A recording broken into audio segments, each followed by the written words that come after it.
Bismillahirrahmanirrahim. Alhamdulillahirrabbilalamin. Wassalatu wassalamu ala asyrafil anbiya wal mursalin. Sayyidina Muhammadin wa ala alihi wa sahbihi ajmain. Assalamualaikum warahmatullahi wabarakatuh. Alhamdulillah, pada malam hari ini kita masih memberikan syarahan tentang bagaimana kita memandang takdir secara holistik. Ini adalah bahagian ketiga, ya. Karena kita sudah selesai membicarakan kemarin bagaimana tajalli yang mahalus, pengertian yang mahalus, bagaimana lahul mahfud gimana. Jadi dari mahalus sampai ke lahul mahfud kita sudah selesai menerangkan kemarin. Malam ini kita coba bagaimana predestin atau takdir, ya. Takdir pun sudah selesai kita terangkan beberapa bagian, ya. Bagaimana kemarin kita sudah menyelesaikan ruang dan masa, kehendak dan pengurusan, kemudian unconditional love, dan dari LM ke kitab takdir. Nah, dari LM ke kitab takdir pun sudah selesai beberapa, ya. Ini masuk kita ke new file, ya. Bagaimana kita dari LM berjalan menjadi takdir itu, ya. Nah, mari kita lihat. Untuk sampai ke sana, kita ulang sedikit. Karena ini berkaitan nanti dengan tajalli, bagaimana transmisi, ya, transmisi dari lahul mahfud itu kepada kita, kepada kita sehari-hari, ya. Transmisinya bagaimana? Artinya penerusannya dari LM kepada kitab takdir kita dan kepada perbuatan kita, ya. Nah, lihat tajalli sudah kita bahas sedikit, yaitu bagaimana yang mahalus di dalam yang mahalus itu bermanifestasi, menyamar atau mewujud zat, ya. Zat di dalam zat pun mewujud lahul mahfud yang akan menzahirkan apa? Seluruh ciptaan mungkinul wujud, dan juga seluruh perbuatan, seluruh kejadian, seluruh pendapat dan seluruh pemikiran, semuanya ada di sini, ya. Nah, kalau kita gabung sedikit kemarin, ini adalah kewujudan, inilah af'al atau perbuatan.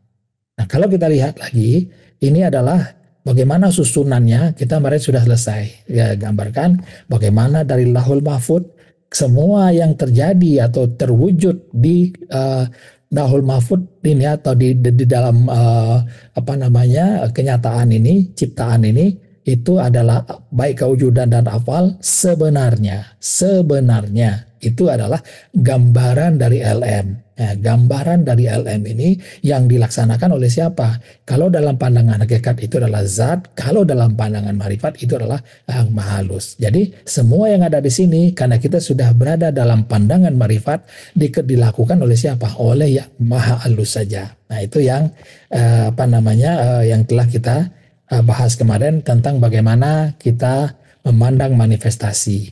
Jadi kalau kita lihat manusia, peperangan di Gaza, peperangan dunia pertama, dunia kedua dan sebagainya, bagaimana kecelakaan, mana banjir, bagaimana gempa bumi, bagaimana kebakaran dan sebagainya, itu adalah 100% itu adalah gambaran dari lahul mahfud ini. Nah, yang penggerak utamanya adalah yang mahalus. Nah, itu sudah kita bahas kemarin. Nah, sekarang bagaimana yang dari lahul mahfud ini turun kepada kitab takdir kita. Nah, itu yang akan kita bahas malam ini. Transmisi. Bagaimana transmisi dari lahul mahfud itu kepada kitab takdir kita. Nah, ini yang kita bahas, ya. Ini adalah pandangan mukasyafah. Nanti dengan mengetahui proses ini, maka kita akan melihat nanti bagaimana pengaruhnya terhadap manusia, ya. Bagi yang buta, bagaimana yang sudah tahu. Nah, mudah-mudahan dengan ini, dengan syarahan ini, kita menjadi orang yang menjadi tahu bagaimana yang sebenarnya terjadi. Nah, di sini kita lihat ada pemikiran, aktivitas, perbuatan seorang manusia. Pandangan mukasyafah mengatakan bahwa itu adalah berasal dari kitab takdir kita. Kemudian berikutnya apa? Kitab takdir itulah bagian dari diri kita, yang takdir kita yang ada di seluruh lahul mahfud atau grand design ini. Nah, itu yang harus kita lihat, perhatikan di situ, ya. Nah, kita akan lihat nanti bagaimana turunnya dari LM ini kepada kitab takdir kita. Nah, sebenarnya pandangan mukasyafah semua adalah mahalus yang melakukannya, dan gambaran kita berpikir, berkata-kata, bercakap, berbuat itu hanya manifestasi saja dari yang mahalus. Ya. Nah, kita sudah membahas kemarin bagaimana predestin itu ada Lauhul Mahfud, ada di kitab takdir kita sendiri, dan ada waktu. Waktu kalau dalam Lauhul Mahfud atau Grand Design dimulai dengan kun dan diakhiri dengan kiamat nanti, kiamat pertama dan kiamat kedua nanti. Sedangkan bagi kitab takdir kita diawali dengan kelahiran dan nanti diakhiri dengan kematian. Nah, ini nanti kita akan bahas di situ. Nah, kita turun ke sedikit ya. Tadi kita sudah masuk ke sini. Nah, di sini ada kitab takdir kita. Nah, kita turunkan bagaimana kitab takdir kita itu.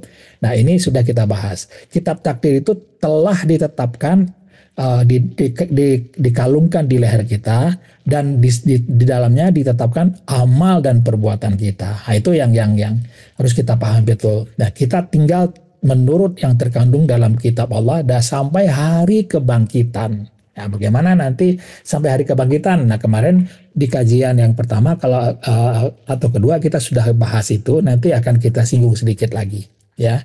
Jadi dari lahir sampai meninggal sampai hari kebangkitan, itulah ininya durasi yang ada di dalam takdir ini, ya. Kemudian sudah ditetapkan tempatnya di surga dan neraka. Nah, maksudnya apa? Di dalam kita melakukan aktivitas di dunia ini, kita dipermudah untuk mengamalkan amalan surga. Kalau di leher kita sudah ditetapkan bahwa kita akan mengamalkan amalan surga, atau sebaliknya. Itu untuk amalan di dunia ini. Untuk semua perbincangan, semua perdebatan, semua ada di sini. Tetapi nanti di akhirat, nanti lain lagi ceritanya. Karena kita sudah belajar kemarin bagaimana kasih sayang Allah itu melebihi apapun juga dari kemurkaannya. Semurka-murkanya Allah di dalam Al-Quran lebih lagi kasih sayangnya lebih besar dari itu. Nah, itu ya. Nah, barulah kita lihat bahwa semua kitab takdirnya bercerita tentang bagaimana kita menjalankan peranan drama ilahi di dunia ini. Ya. Nah, kalau kita lihat ya, takdir kita ada saat kini, sekarang jam 8 lewat jam 8 lewat 10 ya, saat ini. Ya, jam 8 lewat 20 masih besok atau masih yang akan datang. Sedangkan jam 7.50 udah lewat, tidak bisa dirubah lagi. Ya, ini dia. Saat ini aktivasinya sedang bergerak. Tetapi yang 1 menit yang akan datang itu masih belum datang, belum ada dizahirkan. Dia masih diam. Dan 1 menit yang lalu itu sudah menjadi diam juga. Tidak bisa kita rubah apa-apa. Nah, inilah kitab takdir itu, ya. Nah, kalau kita lihat ini kemarin, ini besok. Besok itu rencana. Itu berbagai persoalan, kejadian dan peristiwa yang belum terjadi. Ya, sedangkan memori atau kemarin itu adalah memori, berbagai persoalan, kejadian dan peristiwa yang sudah terjadi atau sudah kita alami. Nah, ini dia. Kalau kita lihat di dalam seperti sebuah film ya, seperti gambaran ini aja, gambaran film masa lalu ya. Ini adalah gulungan film yang masih rencana. Ini kita sebut besok. Di sini memori yang sudah kemarin atau yang sudah berputar tadi. Inilah now. Yaitu sedang dipancar oleh sinar yang datang dari mesin proyektor ini. Maka waktu membuat dia berjalan. Nah, dia berjalan seperti itu. Ada yang menjadi anak, ada yang menjadi ibu, ada yang menjadi bapak, ada yang menjadi remaja atau anaknya. Berjalan seperti itu. Nah, masing-masing punya perannya, punya kitab takdirnya sendiri. Dan semua pada saat yang sama akan bergerak bersamaan. Ya. Pada saat yang sama. Jadi seluruh hal yang ada di dunia ini, seluruh termasuk yang kecil sampai ke yang besar bergerak secara bersamaan. Bersamaan semua. Terbayang tidak itu bagaimana rencana itu berjalan. Nah, ini semua yang kejadian di alam semesta, ya, bergerak serentak pada saat itu juga. Halo. Nah, dalam pergerakan itulah semua kehidupan kita berada. Ya, orang mengira kehidupan itu, persoalan itu dan solusinya terpisah. Al-Quran mengatakan begini, sesungguhnya bersama kesulitan itu ada kemudahan. Sesungguhnya bersama kesulitan itu ada kemudahan. Artinya apa? Bersama persoalan hidup kita, solusinya sudah tersembunyi langsung di dalamnya. Sudah ada langsung. Semua itu sudah tertulis di Lauhul Mahfuz sejak firman kun. Ya, jadi tidak ujuk-ujuk ada gitu. Ya, nah kalau kita lihat 3 jenis solusi dari permasalahan kita. Nah ini yang kita bahas malam ini adalah dasarnya ini, yaitu persoalan kita solusinya seirama dengan masalah kita.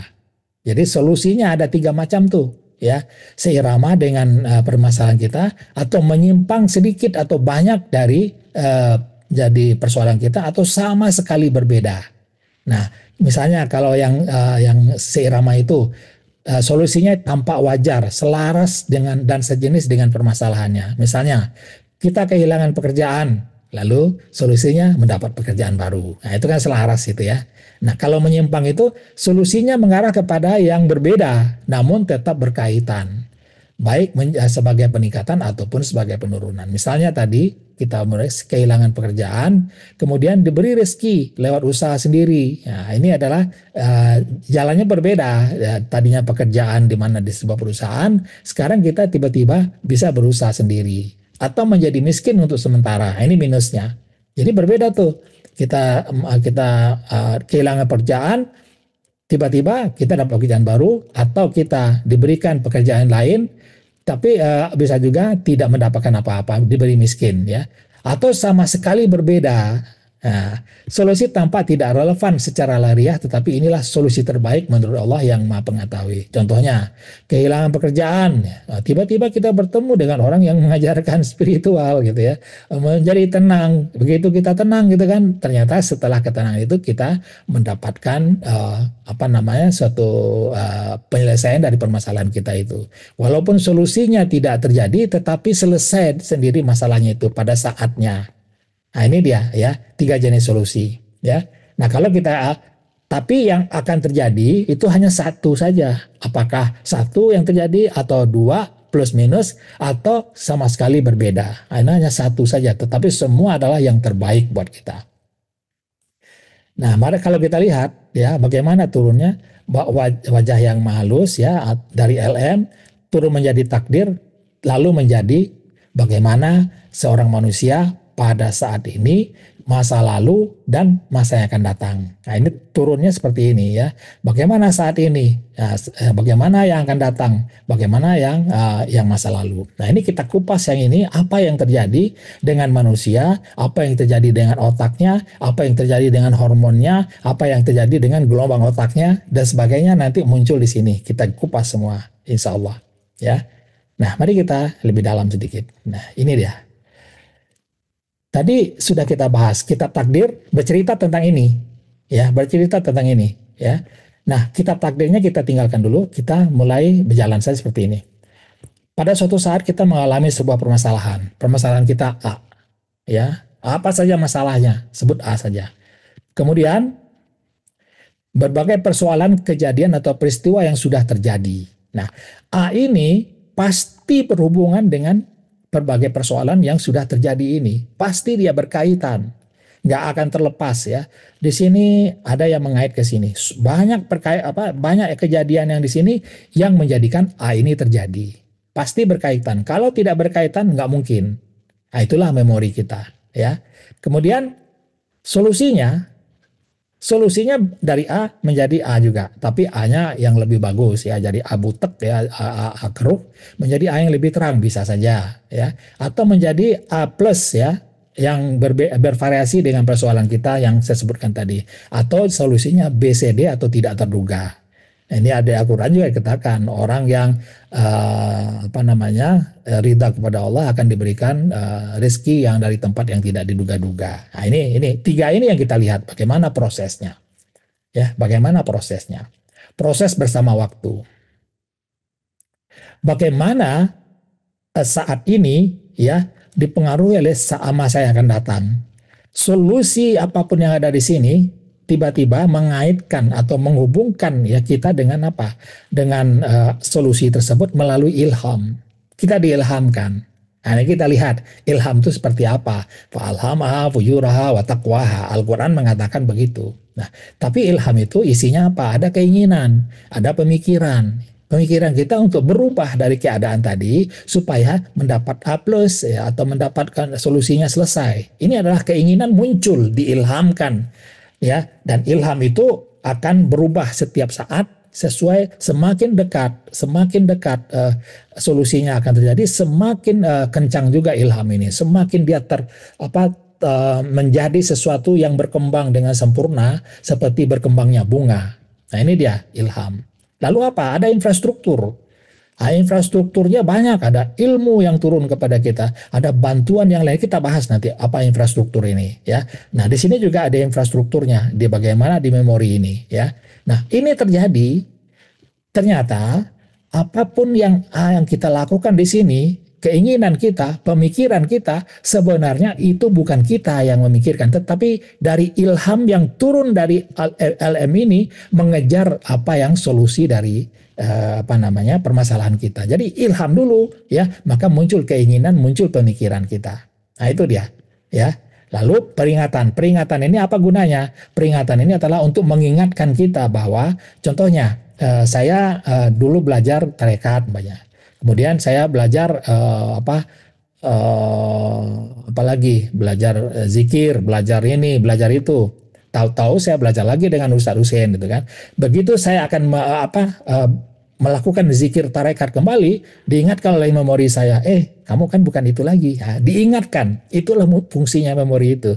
Kita mengingatkan, meluruskan kembali apa yang akan kita lakukan saat ini, supaya tidak melenceng dari memori yang sudah ada. Nah, itu dia. Ya. Nah, ini yang ilham ini datangnya kepada pikiran kita, atau fuad atau akal namanya. Nah, itu dia. Ya. Lalu apa yang terjadi dengan di dalam pikiran kita, di dalam minda kita?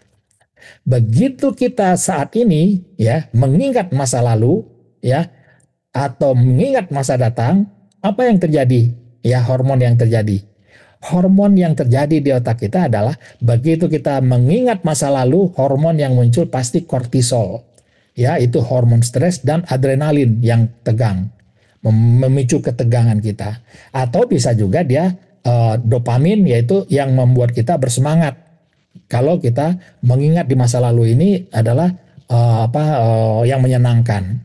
Nah, kalau yang di masa sekarang ya, hormonnya berbeda, serotonin, ketenangan, maka orang yang ada di hari saat ini muncul adalah hormon serotonin, endorfin, dan oksitosin. Nah, ini yang menyebabkan orang ya sekarang dijual orang ini. Nggak usah kita mengingat masa lalu, ingatlah masa sekarang saja. Nah, ini nanti kita lihat di dalam mindfulness. Ya, bagaimana mindfulness itu ada di sini saat ini. Tetapi nanti kita bahas bagaimana perbedaan mindfulness dengan apa? Dengan zikrullah. Ada. Ya. Nah, kalau di masa mendatang, maka akan muncul adrenalin. Ya, kalau yang kita ingat itu membuat kita stres, kortisol, cemas. Jadi sama tuh, masa lalu. Kalau kita ingat masa lalu dan masa datang, kalau muncul stres kita, maka kortisol yang muncul, adrenalin yang muncul, sama dua-duanya. Ya, kalau kita bersemangat, dopamin yang muncul. Nah, jadi adrenalin, kortisol atau dopamin itu munculnya begitu kita mengingat masa datang yang bisa mengecewakan, bisa menyenangkan. Masa lalu yang menyenangkan dan mengecewakan juga sama hormonnya. Ya, maka kalau kita lihat kenapa orang suka nanti melakukan reuni? Nah, ini penyebabnya ini ya. Dia bersemangat, keluar dopaminnya ya. Kemudian karena dia dalam reuni itu, di saat itu mereka bergembira dan sebagainya, maka yang muncul adalah serotonin, endorfin, dan oksitoksin ini. Jadi gabungan semua ini membuat orang ketagihan untuk apa? Untuk melakukan reuni akbar, reuni ini, sedikit-sedikit reuni gitu kan. Tetapi sehabis reuni apa yang terjadi? Ini muncul lagi masalah-masalah yang ada di kita itu, ya. Dopaminnya menurun, serotonin, endorfin, oksitosinnya menurun. Maka orang mulai lagi merancang, bulan depan kita kemana? Bulan depan acara kita apa? Kita sama-sama lagi. Ya, itulah yang membuat orang terbolak-balik keadaan pikiran, keadaan perasaannya karena perbedaan hormon yang muncul di dalam otak kita. Jadi reuni dan rencana yang menyenangkan ke masa depan itu sama tuh hasilnya. Tetapi kalau kita terlalu fokus ke sini, kita tidak menghasilkan serotonin, endorfin, dan oksitoksin. Nah, dan umumnya apa yang terjadi? Umumnya yang terjadi adalah hormon itu adalah kortisol, adrenalin. Semuanya ini, yang lainnya nggak muncul. Serotonin, endorfin, oksitoksin, dopaminnya nggak muncul. Yang muncul hanya yang di atas saja. Karena apa? Karena ingat masa lalu dan ingat masa datang. Semua permasalahan di masa lalu, semua keinginan di masa datang, kita ingat terus. Maka yang muncul adalah hormon tadi. Nah, itu mengenai hormon baru. Lalu apa yang lainnya?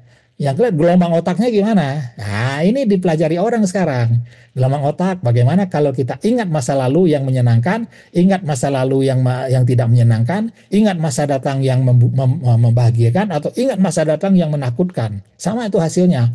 Gelombangnya apa? Gelombang beta, ya, aktif ya, dan gelombang gamma kalau bahagia. Nah, ini masa lalu. Kalau masa depan, sama, beta dan gamma juga. Hanya pada saat orang bisa menikmati saat sekarang dan di sini, maka gelombangnya gelombang alfa, gelombang theta. Inilah yang ditawarkan oleh orang-orang yang melakukan meditasi, zikir nafas dan sebagainya ada di sini, ya. Ada di sini faktor dari gelombang otak dan faktor dari hormon tadi, ya. Tetapi apa yang terjadi?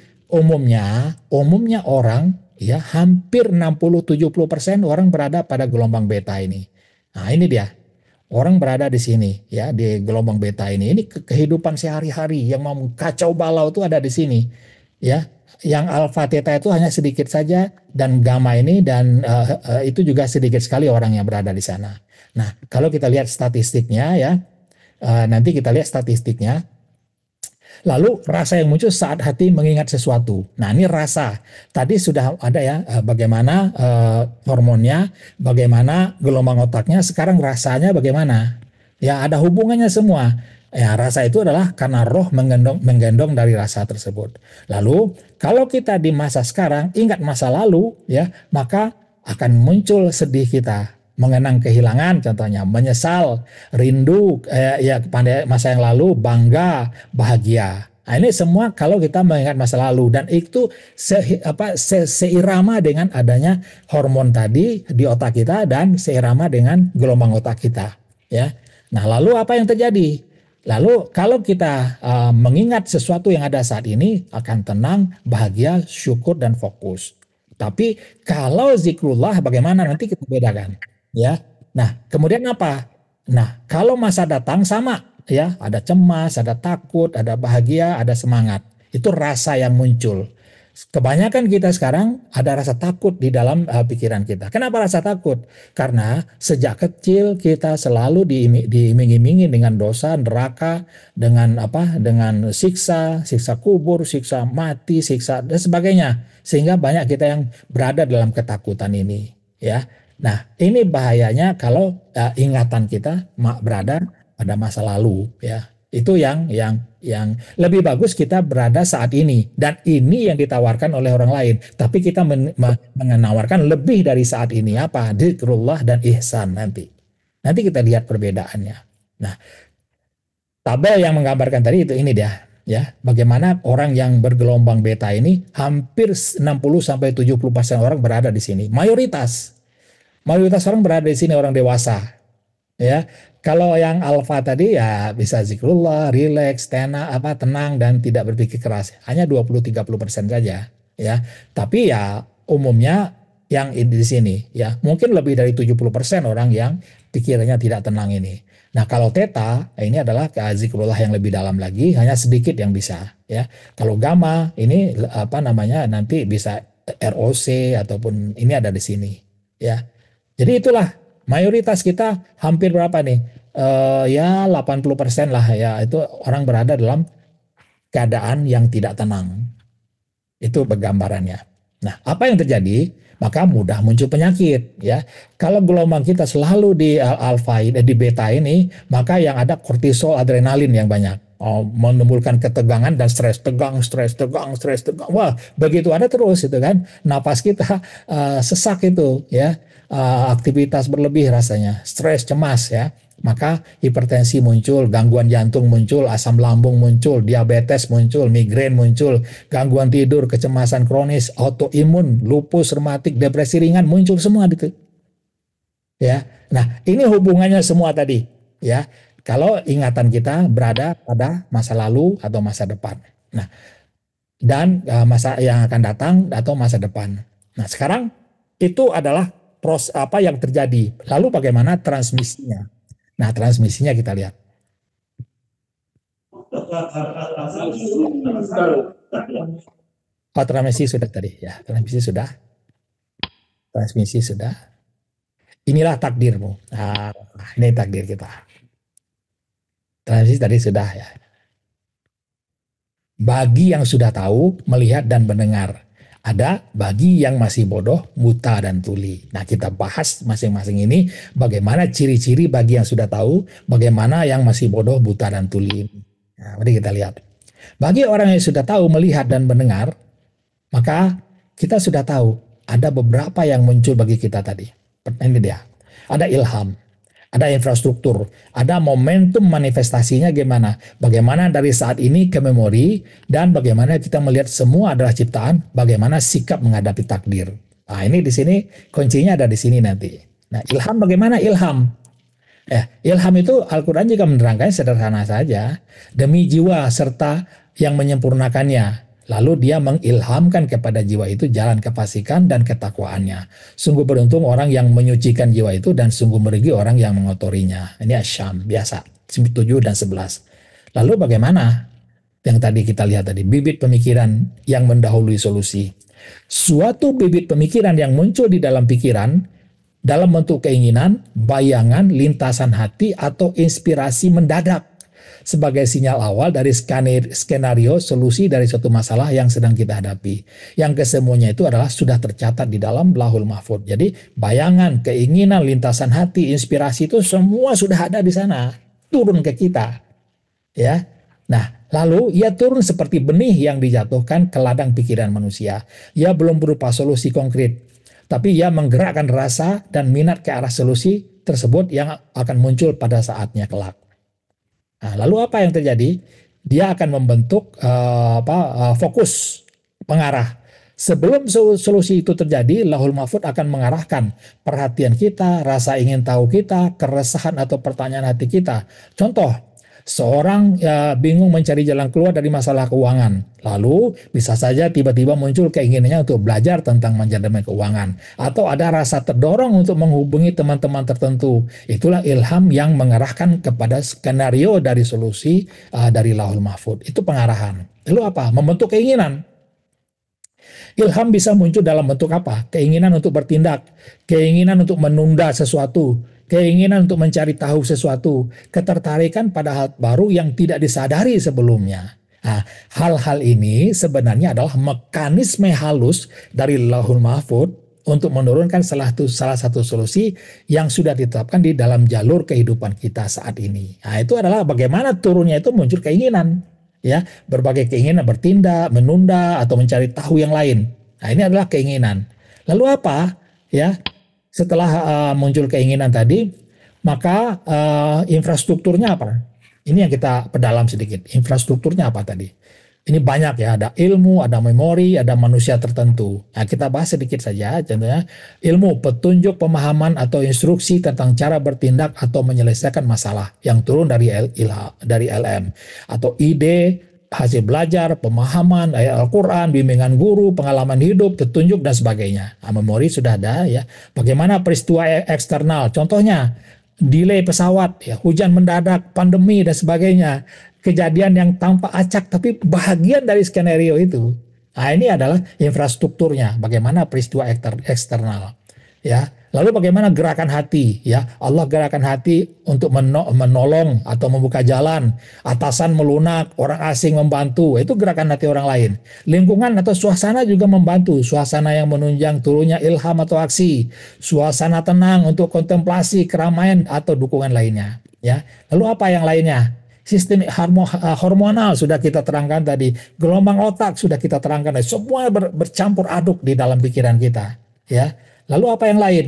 Nah, memori nggak usah kita terangkan, ini terlalu teknis, nggak usah saja. Memori itu ada di dalam otak kita, ya, ada tempat-tempatnya. Ya, ada memori jangka panjang, memori jangka pendek, prosedural, emosional, sebagainya. Ini nanti tinggal dibaca saja, karena filenya akan saya serahkan nanti, ya.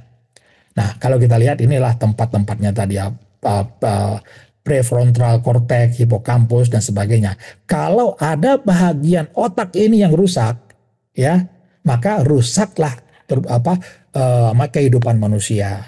Nah, itu kalbu tuh ini. Kalau rusak sedikit daging ini, maka rusak keseluruhannya. Rusak itu. Kalau rusak bagian depan, maka rusak kita berjalannya gimana. Rusak kita mengingatnya. Rusak kita lumpuh dan sebagainya. Itu ini yang disebut dengan kalbu itu ini. Ya, rusak daging yang segumpal ini, maka kehidupan manusia akan rusak juga. Ya, nah ini adalah bagian-bagian otak tadi yang fungsinya apa? Ini terlalu teknis, nggak apa-apa. Di sini memori sudah di dalam otak kita. Ya. Lalu apa? Itu infrastruktur. Momentum manifestasinya gimana? Nah, ini momentumnya. Momentumnya gimana? Tadi sudah kita lihat, yaitu muncul solusi atau muncul ilham, bibit pikiran, seluruh infrastruktur pendukung. Maka tibalah saatnya bagi tindakan untuk terjadi. Ini adalah momentum manifestasi, yaitu saat segala sesuatu yang ada dalam kitab takdir kita mulai bekerja secara terintegrasi dalam ruang dan waktu. Ya, nah bagaimana aktivitas realitas ini dan di sini, bagaimana terjadi saat ini itu gini. Di titik ini manusia melakukan aktivitas nyata. Ada bergerak, ada berbicara, menulis, bekerja, atau bahkan diam. Semua itu adalah manifestasi dari satu jalur takdir yang sudah dimiliki, yang dipilih oleh Yang Maha Halus di antara sekian banyak jalur kemungkinan yang tersedia di LM. Kita tadi sudah melihat bagaimana berbagai macamnya jalur yang bisa tersedia. Tetapi kita sudah punya satu jalur yang akan kita jalani. Takdir tersebut turun bukan sebagai sesuatu yang harus dicari atau dipikirkan, tetapi sebagai sesuatu yang mengisi kesadaran kita dalam bentuk rasa, dorongan, tekad, atau bahkan gerakan spontan. Nah, inilah letak rahasia dari pernyataan. Apa yang datang kepadamu adalah takdirmu, bukan hasil pikiranmu. Nah, berbeda nanti dengan orang yang bodoh nanti, orang yang jahil. Ya, jadi apa yang kita sebentar kita mundur sedikit. Ini penting sekali soalnya. Apa yang datang pada kita, itulah takdir kita yang datang saat ini. Itulah takdir kita. Bukan hasil pikiran kita. Nah, orang lain mengatakan, apa yang datang ini adalah hasil pikiran saya yang saya sampaikan kepada semesta. Beda. Ya. Nah, fungsi otak dalam proses manifestasi ini. Otak adalah menjalankan fungsinya sebagai koordinator segala instrumen fisik tubuh kita, mengatur motorik halus dan kasar, mengatur otot untuk bergerak, mengelola pembicaraan dan respon suara, memfokuskan perhatian dan seterusnya. Namun semua itu bukan hasil keputusan otak. Ingat, itu bukan hasil keputusan otak, melainkan hanya respon terhadap keputusan yang telah diilhamkan dari LM. Otak hanya mengeksekusi perintah melalui jalur neuroelektrobiologis, berpendar saja. Itu yang dilihat oleh orang neuroscience. Neuroscience manusia itu hanya pendar-pendaran otak di otaknya. Itu yang dia lihat. Itu. Dia tidak melihat LM. Nah, seolah-olah seperti prosesor komputer mengeksekusi instruksi dari sistem operasi dan input eksternalnya. Ya. Lalu apa peran roh dan nyawa sebagai motor penggeraknya? Roh mengalirkan energi gerak dan rasa ke seluruh tubuh. Nyawa yang semula hanya menjalankan fungsi otomatis denyut jantung, pencernaan, pernafasan bisa dipengaruhi oleh kehendak roh dalam jalur takdir tersebut. Maka misalnya dengan sedikit pengerahan tenaga, maka detak jantung kita bisa kita perlambat. Ya, inilah yang dilakukan dalam meditasi. Ya, merilekkan otot. Ya, pernafasan diperlambat dengan mengatur nafas. Air mata juga bisa kita mengalir dan sebagainya. Nah, disinilah tampak bahwa roh mampu mempengaruhi nyawa dan sistem otonom tubuh bisa tampak seolah-olah dikendalikan. Padahal semua itu terjadi karena manifestasi dari jalur Lauhul Mahfuz yang diturunkan pada saat itu. Ya, jadi bukan roh juga, ya. Roh itu juga atas perintah dari Lauhul Mahfuz. Gitu. Nah, itu. Nah, tindakan kita. Tindakan adalah bukan milik kita. Kita merasa bergerak, merasa berbicara, merasa memilih, tapi sesungguhnya semua itu hanyalah peran yang dijalankan oleh jiwa dalam panggung Lauhul Mahfuz seperti aktor yang menjalankan naskah film. Nah, di sini kita baru paham bahwa kita tidak wujud tuh di sini. Kesadaran jiwa yang tinggi akan melihat itu semua sebagai apa? Aku tidak melakukan apa-apa, aku hanya dijalankan olehnya. Nah, aku dijalankan olehnya. Lalu apa orang yang tidak sampai di tingkat ini? Bagi yang tidak sampai ke tingkat ini, mereka akan berkata, aku berpikir, aku memutuskan, aku bertindak. Lihat perbedaannya. Ya, perbedaannya di sini kita tahu sumbernya. Di sini sumbernya adalah kita sendiri. Padahal itu semua hanyalah pantulan rasa dari jalur takdir yang sedang dijalankan. Ya, nah ini adalah manifestasinya. Ya, kemudian bagaimana dari saat ini ke memori? Ya, dari saat ini ke memori gimana? Kita lihat. Dari saat ini ke memori, perjalanan takdir dalam alur waktu. Setiap detik yang kita jalani, baik berupa gerakan tubuh, ucapan, niat, maupun pikiran yang sungguhnya itu adalah manifestasi dari satu gambar takdir yang turun dari kitab Lauhul Mahfuz. Gambar itu muncul dan hidup dalam sekejap menjadi saat ini, lalu menjadi gambar diam kembali menjadi memori. Itu saja sudah perbedaannya. Ya, lalu apa? Ya, saat ini menjadi memori. 1 detik, 2 detik, 3 detik berlalu. Setiap kejadian itu langsung direkam sebagai memori hidup yang tersimpan di dalam hati dan otak kita atau dalam otak kita. Memori ini bukan sekedar kenangan pasif, tapi ia menjadi pemandu kita agar tetap berjalan di jalur takdir yang telah ditetapkan. Kecuali jika gambar selanjutnya yang berasal dari LM menurunkan kejadian yang lain, yang merubah keadaan kita. Ya, lalu apa?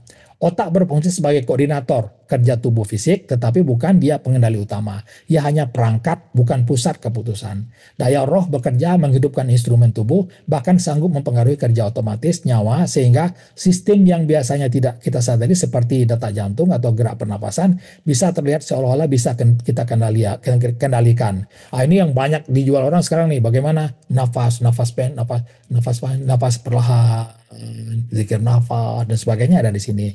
Namun sejatinya semuanya bergerak dalam satu tarikan alunan gerakan Lauhul Mahfuz.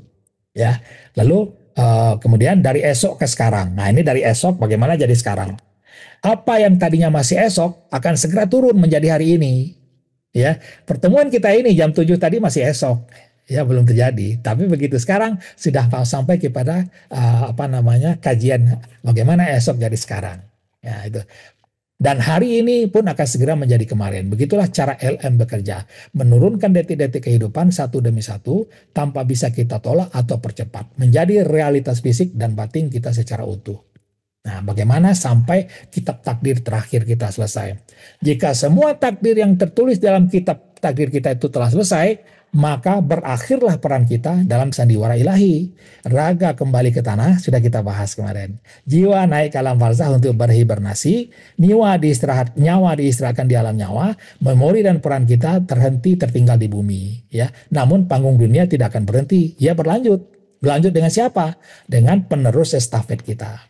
Siapa peran estafet kita? Ada anak-anak kita, ada cucu-cucu kita, atau generasi yang tidak ada hubungan langsung dengan kita. Mereka akan melanjutkan estafet ini. Mereka akan memainkan skenario masing-masing. Ada yang perannya masih bersinggungan dengan peran kita sebagai penerus penyambung kita, atau yang berbeda sama sekali. Ya, berbeda dengan yang kita lakukan. Itulah bagaimana estafet selanjutnya terjadi dengan jalan cerita yang berbeda. Nah, itu semua itu membuktikan bahwa kehidupan bukan hasil dari kehendak pribadi, tetapi hasil dari jalur takdir yang terus berjalan dari maha halus untuk tujuan yang diketahui hanya oleh dia sendiri. Dia mengetahui semua. Kita baru tahu itu takdir kita, begitu terjadi itulah takdir kita. Nah, itu bedanya ya, karena kita tidak wujud. Kita tidak tahu masa depan. Nah, kita hidup untuk melakonkan peran, bukan untuk menciptakan jalan dari peran kita, enggak.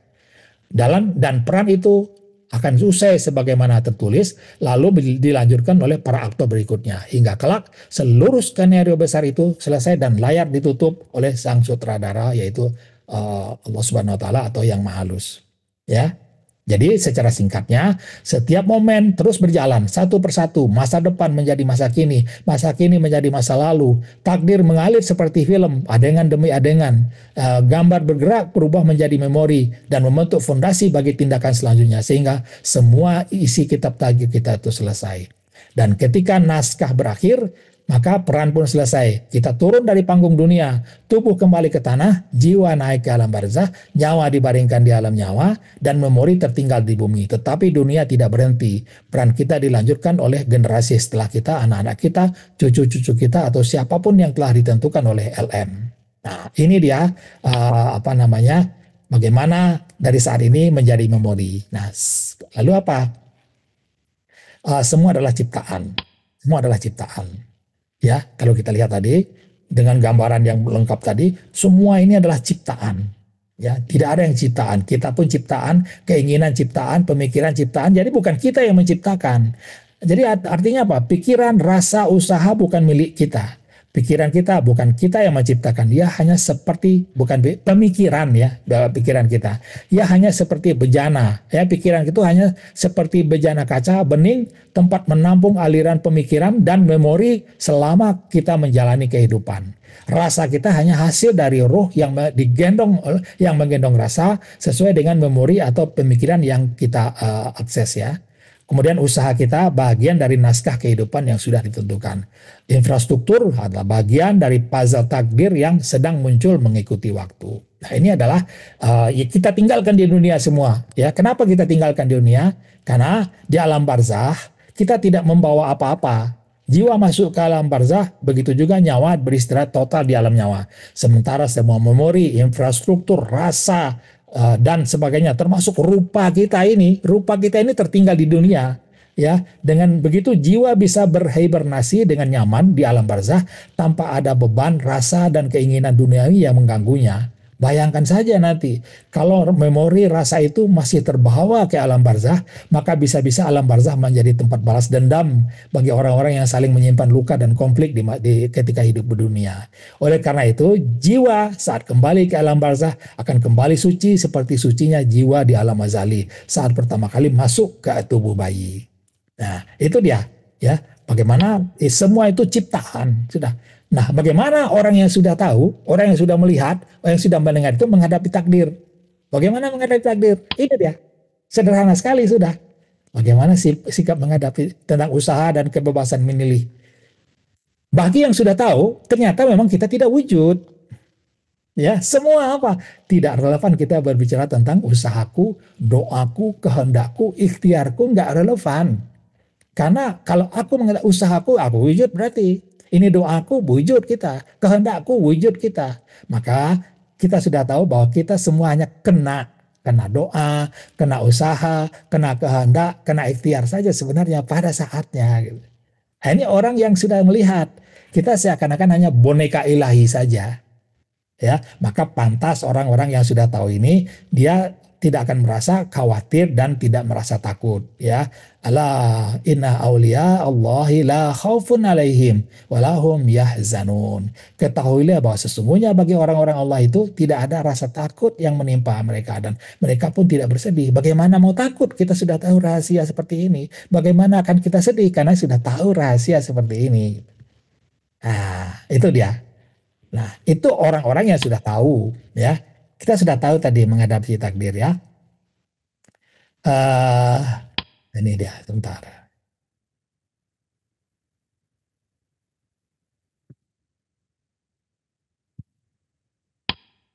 Kita kembali dulu ya. Ini bagi yang sudah tahu. Kita kembali pada yang berikutnya. Nah, tadi sudah yang tahu. Sekarang bagaimana bagi yang masih bodoh, bagi yang buta dan tuli. Ini rahasianya ada di sini. Ini lihat bagi orang buta. Kita kembali kepada keadaan pertama tadi. Ini adalah aku, ini adalah hartaku, milikku, ya orang lain dan sebagainya yang menjadi beban bagiku nanti. Ya, nah mari kita lihat. Ya, ini juga adalah permasalahan dunia yang tadi kita sebutkan ada kecelakaan, ada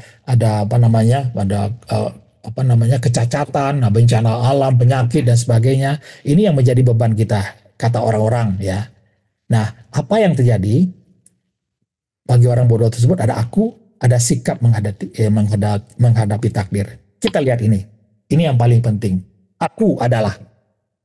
Aku adalah perjalanan waktu. Tadi kita melihat bahwa bagi orang yang tahu, semua berjalan dari masa datang atau LM turun kepada kita.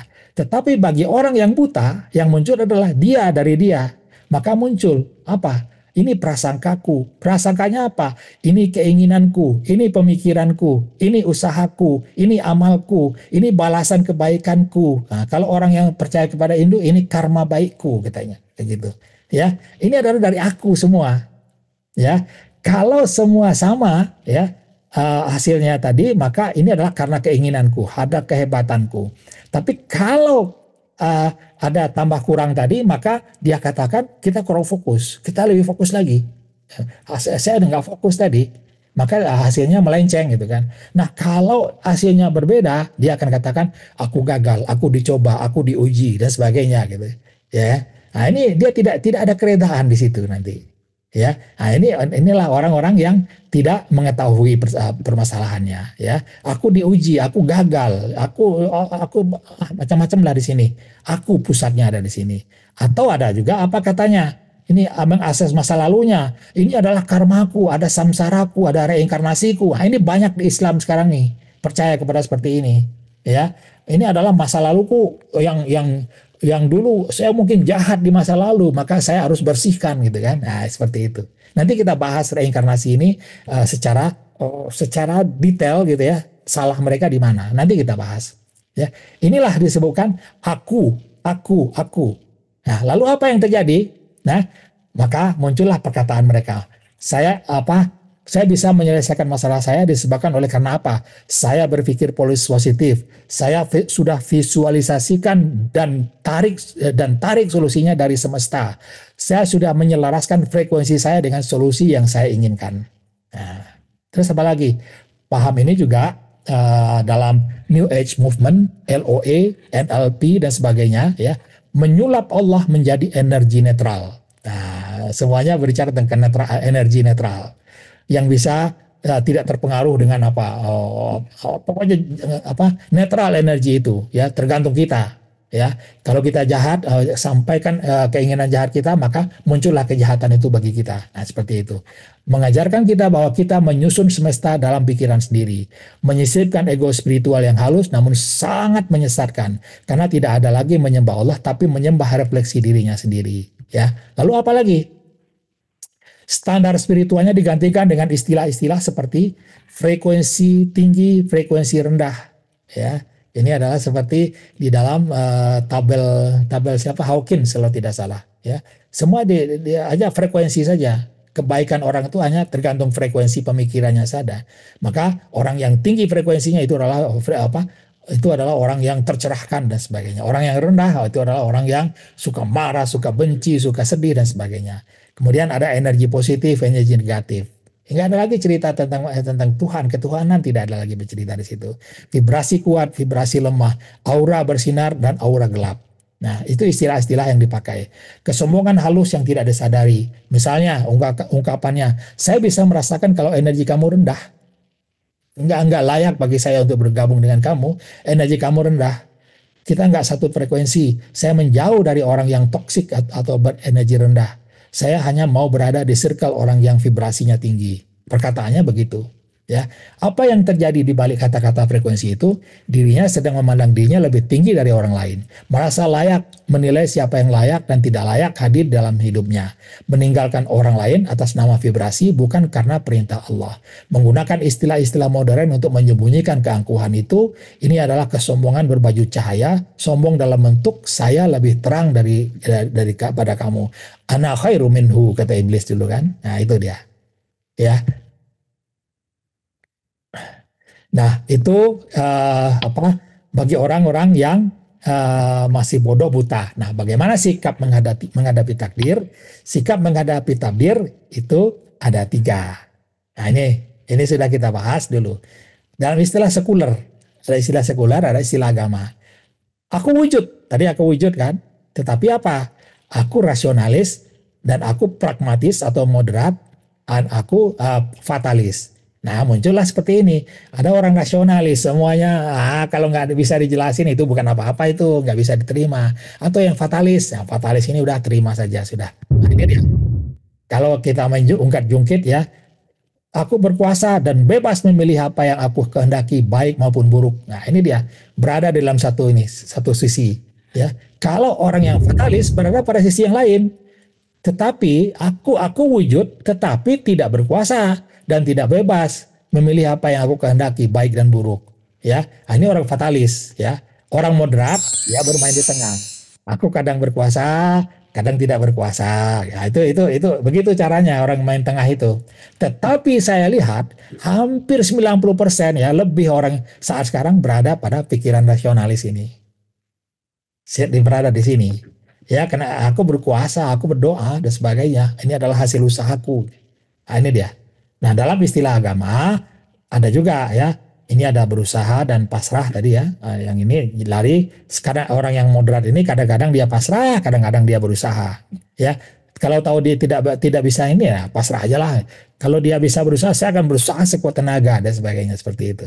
Ya. Nah, dalam istilah agama itu ada yang disebut apa? Ada Jabariyah, ada Qadariyah, ada Asy'ariyah. Nah, aku wujud dan bisa berkuasa dan bebas itulah Mu'tazilah dan Qadariyah. Dia berjalan di salah satu sisi saja terus. Di sini terus. Maka sama dengan orang yang rasionalis tadi ya dalam sekuler. Dan Jabariyah ada di sini. Jabariyah di sebelah kanan ya, Qadariyah di kiri. Dia selalu berjalan di sini.